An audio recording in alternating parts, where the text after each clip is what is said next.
You're listening to Into the Valley, a Phoenix Suns podcast, a part of the Brightside Podcast Network. Welcome into the Valley. I am Ethan Shutt, joined as always by Philip Russell and Ryan Shutt.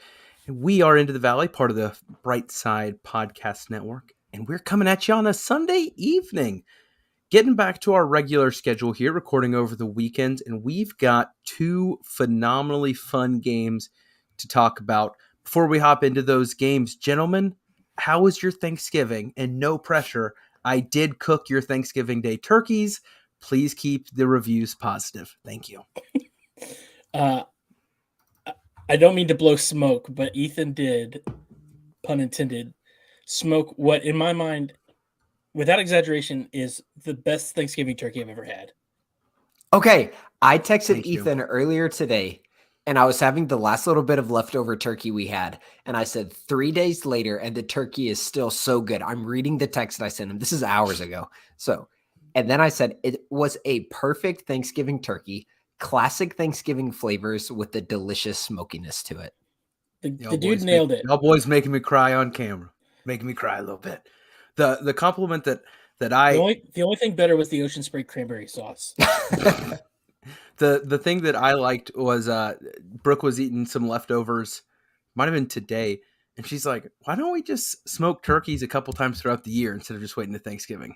And I was like, from a cost-effective standpoint, I'm for it. That's a week's worth of food without breaking the bank.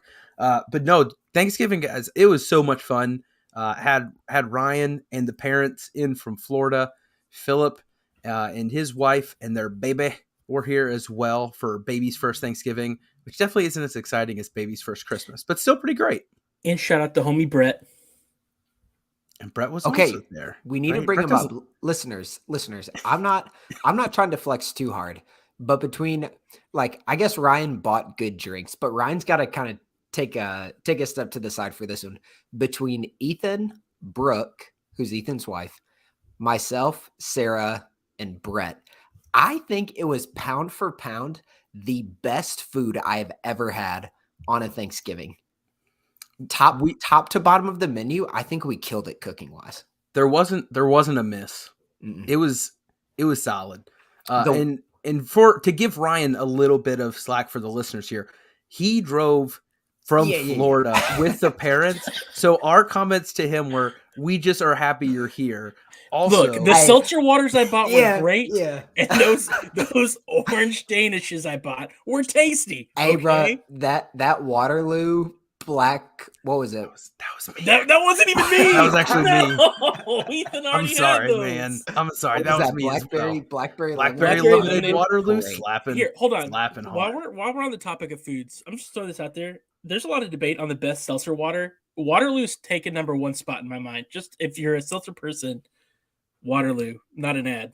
Not a sponsor. Waterloo's great, but Ethan said we can't go long in this episode because he's being a little woo baby because he's been sick. So look, he literally set the whole intro up so we could compliment his turkey, okay? The dude can wait. It had a really good smoke ring. It was tasty. It's all right. Ethan said there's no shot we can go 45 minutes talking about the Pistons, and I said, hold my beer, buddy. Let's do it. Right. You're right. No, Thanksgiving was wonderful. We had World Cup to watch. We had NFL games. Our Vikings took care of business on a Thanksgiving, which is great. Any Vikings fans out there remembering Alvin Kamara scoring 6 touchdowns on them on a holiday not too long ago? These are the memories we try to move past. And then the Phoenix Suns said, hey, happy Thanksgiving. We're going to continue the good vibes, taking care of business in both of their games. And that's without trying to oversell it, because it is what it is. They beat the Warriors Wednesday. They beat the Lakers Tuesday. They then had Wednesday off and Thanksgiving, and then immediately had a back-to-back that I wouldn't call easy. The Pistons at home, Pistons playing with a lot of guys hurt, are just a young, scrappy team who will shoot anything, do anything. They have nothing to lose. And then follow that up immediately with a very good Jazz team vying for the top of the West. That's a tough 2 games coming off of a break, and a break where you're probably distracted. Devin Booker, I believe, was tweeting out at 12:30 a.m. on Thanksgiving, something to the extent of, starting every Thanksgiving hungover. Is that correct, gentlemen? Something to that extent, right? I believe that was along the lines, yes. Gotta be hungover on Thanksgiving. There it is. So he had his own things he was battling. I am thrilled with the outcome we saw. Obviously, Deandre Ayton is going to be the number one topic from those two games. More on him in a bit. But the Suns took care of business, beating the Pistons 108-102, and then beating the Jazz 113-112. That is back-to-back one-point victories against in the Jazz-Suns battle this year. If you remember the last one being the Clarkson-Markkanen miracle shots to beat the Suns by one. So a fun little back and forth to keep an eye on moving forward, especially as these two teams seem to be pretty legit in the West. But what are kind of our first thoughts, guys? I'll open it up to either game, any player. Brian, you go ahead and kick us off on this one. What was kind of your big takeaway after these two games? I mean, it's DA. The only conversation should be DA as to, like, if we're looking at player specific, it's DA. The dude had a monster back-to-back. Might be his two best back-to-back games that he's played in his career, potentially, if we're just looking at dominance. He's had some other 2020 games, but to do it last night on the second night of a back-to-back, the dude was a monster this week. And I think it gives a little more credence maybe to the fact that he was a little more injured than we talked about maybe. And that maybe this was just him kind of working his way to being back and being 100% following that ankle injury a few weeks ago. But man, that dude was a monster this week. Philip, I'm guessing Ayton is probably the talking point from these two games. Anything else on that? It wasn't that much different from normal, which I think is really encouraging for the Suns. If you're a close watcher of the Suns, DA was getting open on a lot of pretty typical stuff, and he was on fire. Good pocket passes from Cam and Book, good offensive rebounds, several putbacks throughout the two games. But you didn't watch DeAndre Ayton the last two games when he was popping off and say, oh, something's out of the ordinary as far as the Suns system is concerned. It was within the system. He was hyper efficient and outstanding. Yeah, he was phenomenal. And honestly, the numbers could have even been better. I don't want to jump ahead too much, but I watched the two games and then I went back and rewatched only the minutes he was on the court and tried to, like you said, Philip, see what changed in some areas. And a couple of those thoughts are going to come out in our highs, lows, and just so you knows in a little bit. But what did want to go ahead and just say, it was good to see Landry back. Concussions suck. That's why some people don't watch the NFL or participate in the sport of football. I also think it's easy for some people to assume that a concussion because of football and other sports is you're kind of out 3 days and then you just come right back. Concussions have weird symptoms and they hit everyone differently. And I'm glad that Landry took his time in coming back and didn't rush it. He looked a step slow at times, but had a couple good flashes as well. I also think his presence was missed more than some people might like to admit. I think defensively, his abilities immediately were shown in the few minutes he had in ways that Washington wasn't able to carry. I thought Landry defensively looked there. Offensively, it's going to take a little bit of time. Handles looked a little sloppy, decision-making a step slow.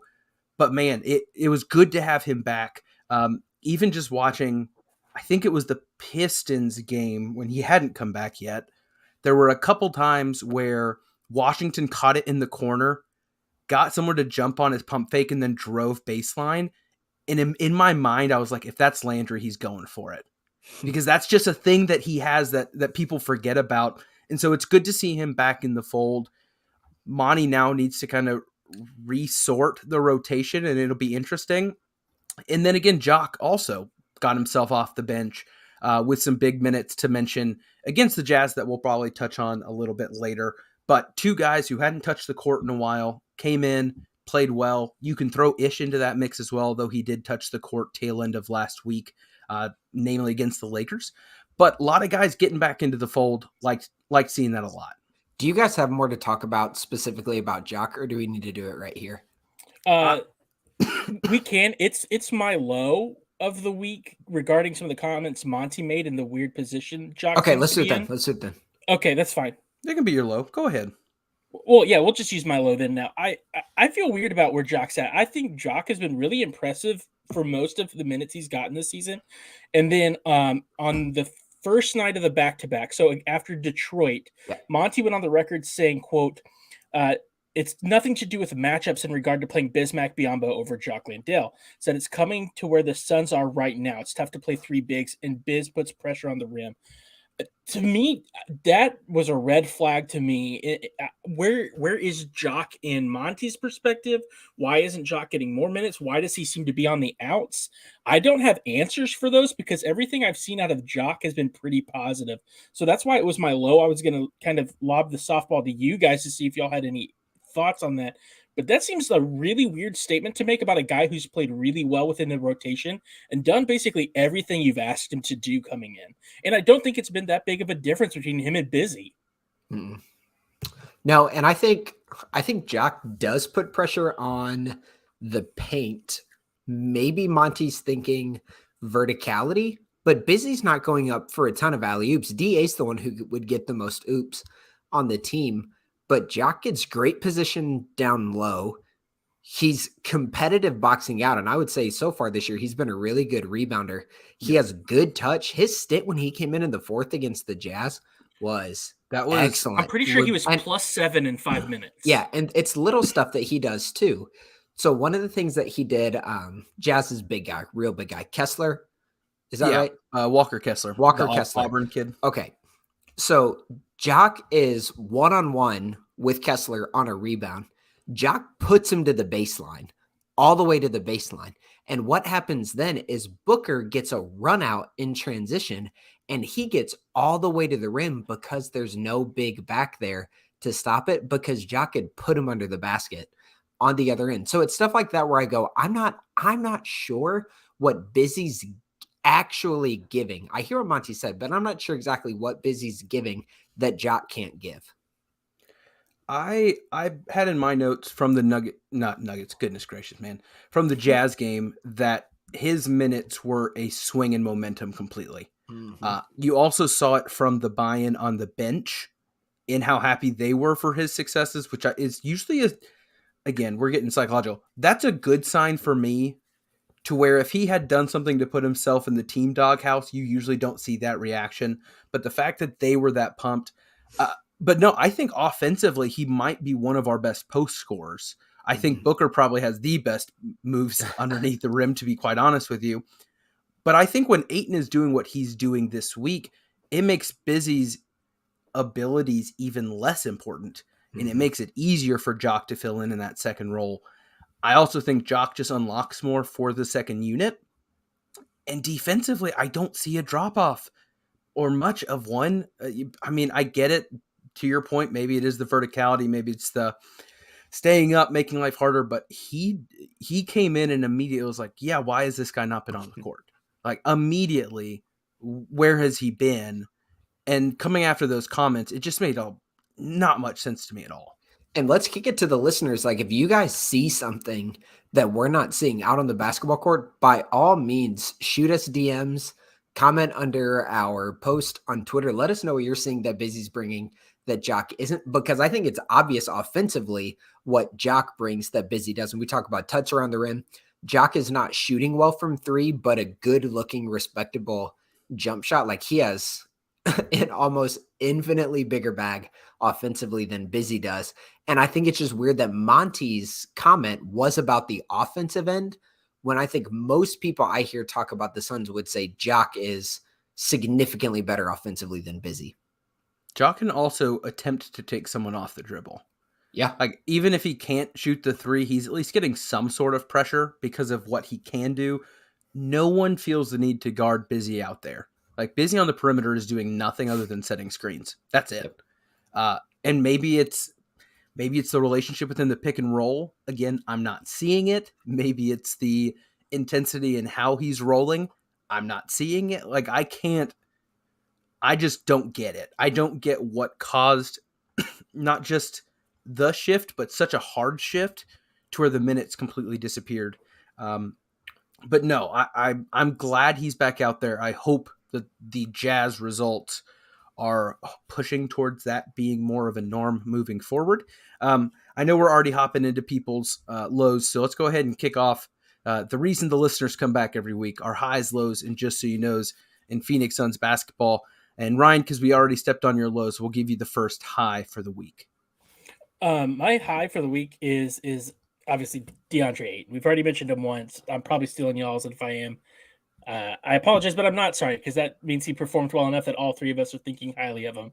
To Philip's point, this is the Deandre Ayton we know he could be capable of, but to see it on a back-to-back like that, to me, was just special. If you haven't seen the box scores against the Pistons, he went 28-12 on 11 of 13 shooting. Last night he went 29-21 with 9 offensive rebounds on 11 of 19 shooting. I'll also throw in that he went from the free throw line 6 of 7 and then 7 of 9, which was a great increase. Made my heart very happy, though I know people. I do have a bit of a downer for you later about that, but that's okay. But continue. Okay. But it still felt good. But it was other things he was doing too. It was big energy plays that sometimes when he'll go for a layup or a floater, he was slamming home. It was one-handed bounce passes in the lane where I was just like, man, he's doing everything so well. And it was just exciting to watch. And so he had that BDE, that big DeAndre energy. Exactly. That's right. Yep, that's what we got. We got big DeAndre energy this week. And I loved every second of it. And I was proud to see him respond in that way these last 2 nights. Philip, where's your high at, my man? I loved how he was catching the ball in pick and rolls. One of the complaints from a lot of Suns fans is that they want DA to be more aggressive in his attacking off of pick and rolls. That's tricky because when defenders are shifting around, someone can plant themselves underneath the basket. And if DA has just already made up his mind to go full head of steam at the basket, that is fertile ground for offensive fouls. I thought DA did an exceptional job these last 2 games, balancing, recognizing when to go hard at the rim, when there was actually space there, when he had a side of the court or a side really of the lane all to himself that he could get a dunk off without anybody trying to cut underneath him. And when he needed to stop and take a floater or take a jump shot. And then it's almost like, and then another way he was so good is that when he was taking those little jump shots and jump hooks and kind of push shots that he takes, I'm pretty confident in saying, and this is just anecdotal watching the game, he was about a step closer to the basket taking those shots the last 2 games. If you look, tracking data on this kind of stuff is funky, but if you look at his shot log in both the games, they are very close to the basket. A lot of times he's taking shots right around the free throw line. He was closer to the restricted area than the free throw line on a ton of those shots, including some of those push shots. And a lot of that has to do with him being decisive, at least for the first step, the first hard dribble after he catches the ball on a pick and roll. So A+ in the pick and roll from DA this week. Your anecdotal thoughts are backed up by evidence, because that was actually one of the things I did on my rewatch of just double Ayton. It was basically, if he was on the court, I skipped ahead. Looking at the NBA.com shot chart for these 2 games versus his norm, significantly more concentrated at the rim. Even what you would call like the normal close shots were closer to the rim than typical. More of them are coming in the 6 to 8 than the 10 to 12. And he was destroying. It is worth noting, again, not to be a downer, but he wasn't going against a traditional big center in either of those games. But here's my thing. That's not something to be upset about. That's something that should be praised. If you're put in this position where you can be the difference maker and the disadvantage for that other team, we should see this happen. And that was my high. We saw back-to-back games where if you looked at the lineups and you say, where did the Suns have the advantage? It's no one on that other team can stop Deandre Ayton. What are we going to do about it? And so Ayton took full advantage of every mismatch given to him. He also did a great job seeking out those mismatches a lot of the times. And my second attached high is campaign in the pick and roll was phenomenal. it wasn't, those weren't high assist games coming from simple dump offs and passing it to a Booker who made something happen. He was probing in the paint in a very Chris Paul like way to either get the turned shoulders bounce pass to Ayton in rhythm, or cutting in, backing out, bringing that little bit of lift from the paint, and then sending one over. Like, Payne was masterful in the pick and roll with Ayton. The two of them are figuring it out, and I'm hoping that continues, because not only is it great for Payne in the assists, as that works, it makes Payne have an even easier opportunity to score. And you saw that as well. As teams weren't willing to help off of Ayton to come get on him, he was getting the one-on-ones, and again, they would get a lot of switches, and he is going to be a step quicker than basically everyone except Colin Sexton in any game, because that dude is a little whirling dervish speedster who is really annoying, but Cam Payne was phenomenal. Can I ask you? Take advantage. Can I ask you guys a crazy question? If it's about him versus Chris Paul, no. Is that really what it's going to be? No, I was going to ask, is it crazy if when Chris Paul comes back from injury, we have Chris Paul run with the second unit? I couldn't see that happening. I think you can maybe trick the staggered rotations to make it happen more, but no, I don't think so. And Cam Payne this week for me, one of the notes I wrote down is that he was showing why, especially against the Jazz, why he's such a good backup point guard. There were times against the Jazz when his drives were just relentless, especially on a lackluster, albeit he was trying, defender like Jordan Clarkson. When you get a guy like that who's not a good enough defender to be in a first unit, who's a guy who's normally coming off the bench, and Cam Payne can just keep the pressure on, that's the kind of thing you want from the second unit. And you would rather have a guy like Chris Paul be with the first unit so he can do the probing and get a McHale, a DA, a Book into better positions. So leave the guy who can just attack the rim relentlessly against bad defenders, leave him with the second unit, because they're going to stagnate more than that first unit will. Yeah, I don't want Cam Payne eating my first unit field goal attempts. Oh, I was just curious because I know, to your point, the synergy that he and DA seem to be building is really fun to watch. Yeah. And I mean, like, to your point, you can stagger that. Him and Jock had it too. That's what's crazy to me. Things were going well there.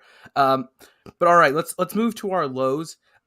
Philip and I are going to tag team ours. Ryan has already gone, and I already know Philip and I are going to unfortunately be attacking the same person. But Philip, I'll let you go ahead and go first with this one.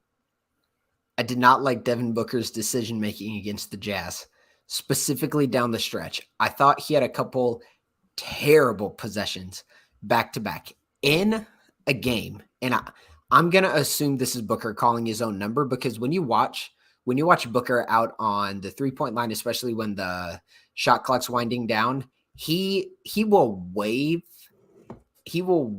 a big, whether it's Busy or DA, up to him and do a pick and roll. He went one-on-one and took just bad shots. I thought when the Suns had the lead on a night when DA had it going, like, get DA in that action. Get DA in the action. Let DA put pressure on the rim with a roll. Let's get the ball moving a little bit. And I think he went at Beasley, maybe both the times. I didn't like that kind of decision-making, especially on a night when, let's pull up the stat chart, our guy was 8 for 27 and 1 of 7 from 3.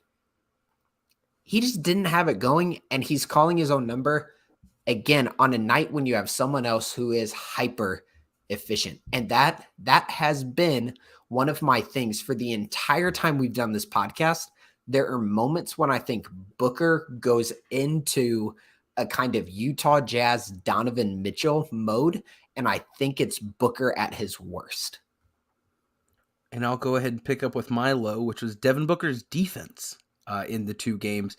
And this is actually something that I started watching last week towards the tail end, and kind of just had it in the margin notes of, I can't tell if it's the intensity's dropping or he's just not as clued in. I just caught him watching the ball a lot, giving up offensive rebounds that should have been his assignment. Whether he's already thinking about running up the court, I don't know, or just not fighting through, whether either going over a screen or trying to push through it, trying to make it harder on the offensive player. It just wasn't there for me personally. Maybe it's because there wasn't a quote unquote star player for the Pistons or Jazz that he was trying to shut down. There was no ego challenge. Maybe he doesn't, maybe guarding Jordan Clarkson tightly doesn't get him up in the morning. I'm not sure. Maybe he was hungover from Thanksgiving.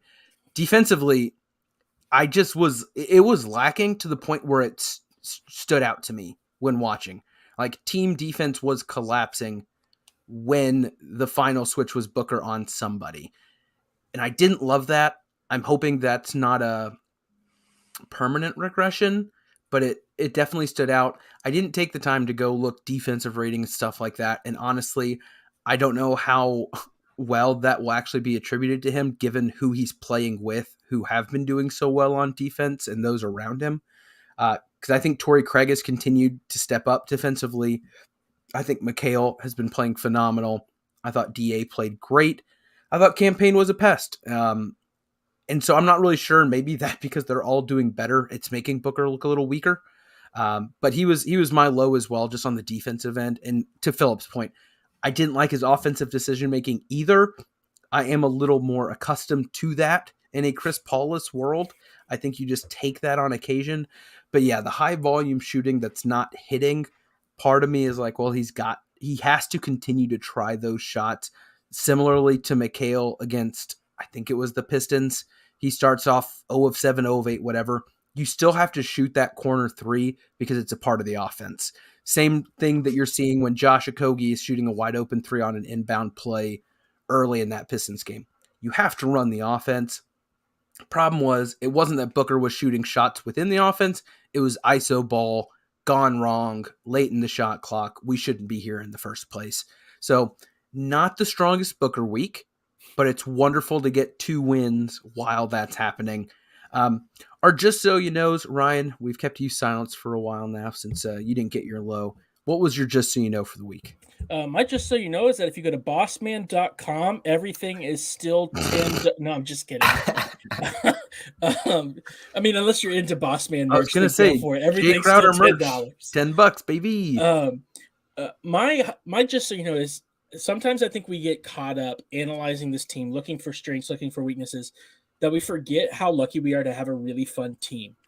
And that what comes to mind is the video that came out. I think that Mike Vigil actually is the one who recorded it, and it went mega viral on lots of the ESPN Bleacher Report of the little kid on the sideline dancing, and you've got McHale over there and DA and Dwayne Washington, and Campaign comes up, and the 4 of them are just giving this kid so much love and attention. And you're reminded about what a fun team the Suns have and how lucky we are to have a team that not only are good, but are enjoyable to be fans of the individuals. And I think, like, I look at the Timberwolves, for example, and I'm like, do I think too many people are like, yeah, I love every player on the Timberwolves? Probably not. But this Suns team, we are so lucky to have a team that we have, that it just seemed to be a bunch of good dudes who enjoy each other, enjoy playing with one another, and on top of that are successful. And so I don't want us to lose sight of that as we go throughout the season. We are really blessed to have a team like this that we can really rally behind and pull for. You have to have a group of likable guys to offset Chris Paul. Fair. I mean, and Devin Booker. Let's be real. I don't think a lot of people are out there like, man, love that guy. We just dumped on Devin Booker for 5 minutes. I wasn't trying to take another shot at him. Sorry, Book. All right. Well, I'll take my just so you know here, and because I don't know what Phillips is going to be, and hopefully it'll be a nice one to close the show. So mine came from the Deandre Ayton rewatch. I knew Ryan had been very loud and critical, in a sense, last episode about Deandre Ayton in general. So I'm glad we had a positive week. But the free throws, I think I have nothing wrong with DA. It was the free throws last episode. Go back and watch. Hey, as the one between the two of us who does go back and watch, I don't know if you should be calling your shots there. But there were things said and free throw attempts were brought up.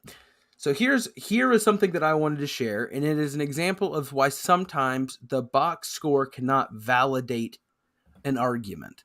And this is not at Ryan. This is at a lot of people on Suns Twitter that after the Pistons game were like, Deandre Ayton, 7 free throw attempts. Jazz, 9 free throw attempts. He's dominating. He's doing his thing. Here is how those attempts came to be, which, by the way, I thought there would be something on Basketball Reference, NBA.com, some way to see what type of foul led to the free throw attempts. I was sorely mistaken, and I had to go back and watch all of it. Anyway, now that that's done. The Pistons, Deandre Ayton had 7 attempts. 2 of them were when he got fouled setting a screen. 2 of them were getting fouled catching an entry pass 6 feet from the hoop. 2 of them were on an intentional foul at the end of the game when they were trying to come back. And 1 of them came from an and 1 attempt when he pump faked, Bagley landed on his back, and he put it in. So out of those 7 attempts, which is a good number, that looks good. I wouldn't say any of them came from like aggressively attacking the rim. 1 of them came on an actual shot attempt. Now, that's not to say anything is wrong with those numbers. To Philip's point earlier, all of that came within the normal flow of the offense that you would want to see. The Jazz game, on the other hand, 9 attempts. The first 2 were from attacking Olynyk at the rim. The next 2 were he found a mismatch, got onto Sexton, caught it low, and Sexton was forced to foul on the attempt. The next 2 were when he attacked Olynyk off the dribble. I don't know if you remember this. He tried to hit him with a spin move on the free throw line and then kind of fell. It was funny, but still works. 1 attempt on an and 1 alley-oop, and then 2 attempts were on a putback attempt after getting an offensive rebound over Kelly Olynyk. Those 2 games, one had 7 attempts, one had 9. Vastly different reasons for the free throw attempts. In the Jazz game, and it comes back to something Philip mentioned, he was putting himself in position from the rip to where whatever decision he made, the likelihood of him getting fouled increased. For the World Cup fans, Walker Zimmerman was getting clowned, unfortunately, of the U.S. for fouling Gareth Bale in the Wales game because Gareth Bale was in a position that did not need to be fouled.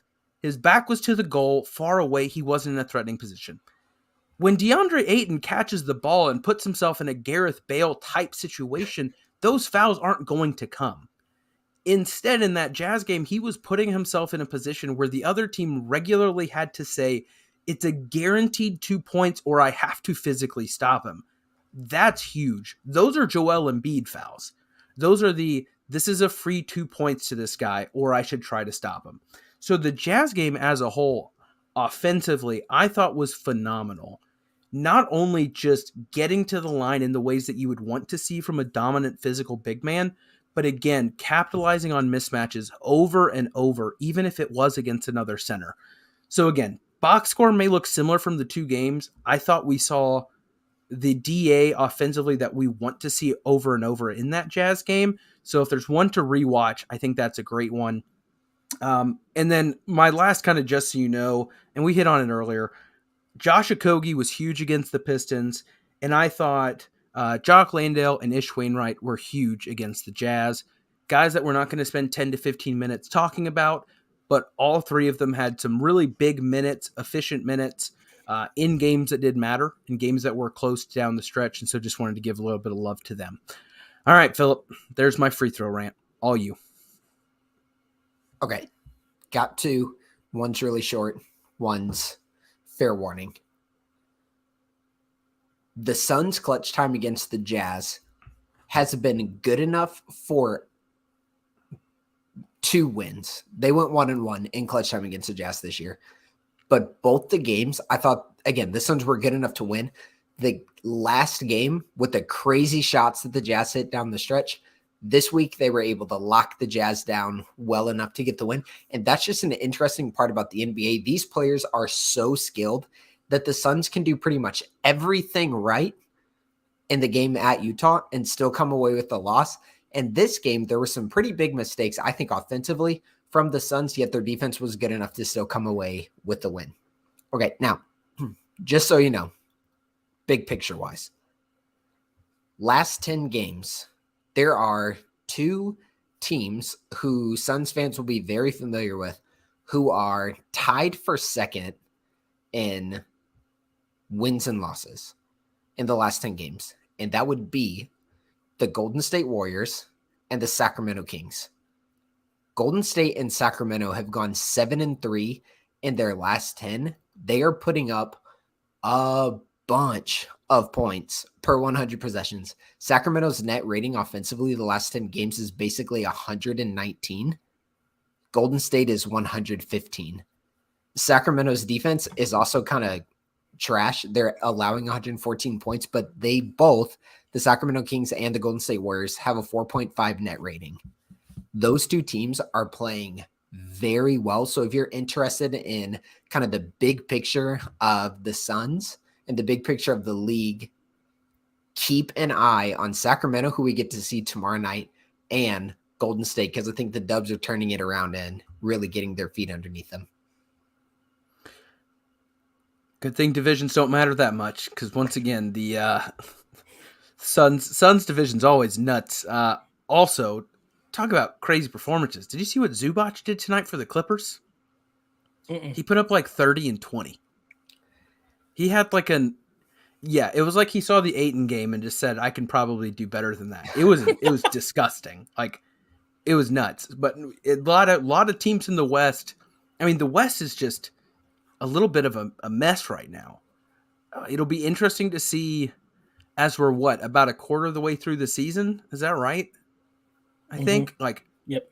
We're getting to that point where you kind of figure out who's for real and who are the Lakers. And I'm intrigued to see what teams continue to show that they're legit. But yeah, Kings will be a fun one.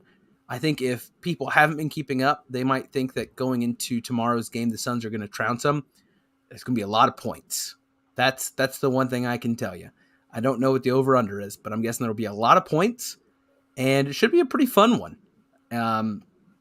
How many other games do we have this week? I forgot to jot that down. We have oh no, three other ones.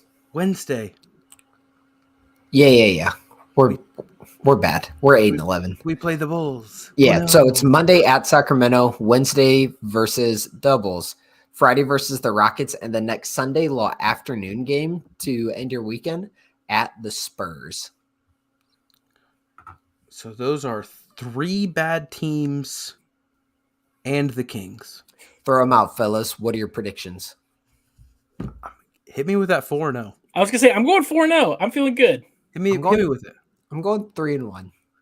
Losing to the Bulls. Because Phillip only likes the Bulls. Any not- player that used to play for the Bulls, we hate them. Hate you, campaign. Great job. Thank you. I'm non-committal as to which game the Suns are going to lose. Fair but enough. I think the Suns are going to go 3-1. I feel you. Chris Paul's day-to-day sore heel. He'll probably be back in 2 months. Landry's back, which is good. Cam Johnson still TBD. Can we take bets on who will return first, Cam Johnson or Chris Paul? No. Dwight Howard, probably. I don't know. Coming back from Taiwan? Yeah, I don't know. All right, gentlemen. Appreciate it. Appreciate getting together. 1, Thanksgiving was great. 2, fun times talking about a dominant Suns team and a good Deandre Ayton. Always more fun talking about him when he's doing well. This will be up Monday, so if you are listening, be on the lookout next week for another episode. Similar to this one, but covering a whole lot more games, hopefully with still a good positive tone. See if Deandre can bring some more big Deandre energy this week against, we're going to make that a thing, against some lesser opponents. But anyway, gentlemen, anything to add before we bring this one to a close? Go Sun. Happy Thanksgiving. I'm Ethan, and for Phillip and Ryan, this is Into the Valley of Phoenix Suns podcast. We out.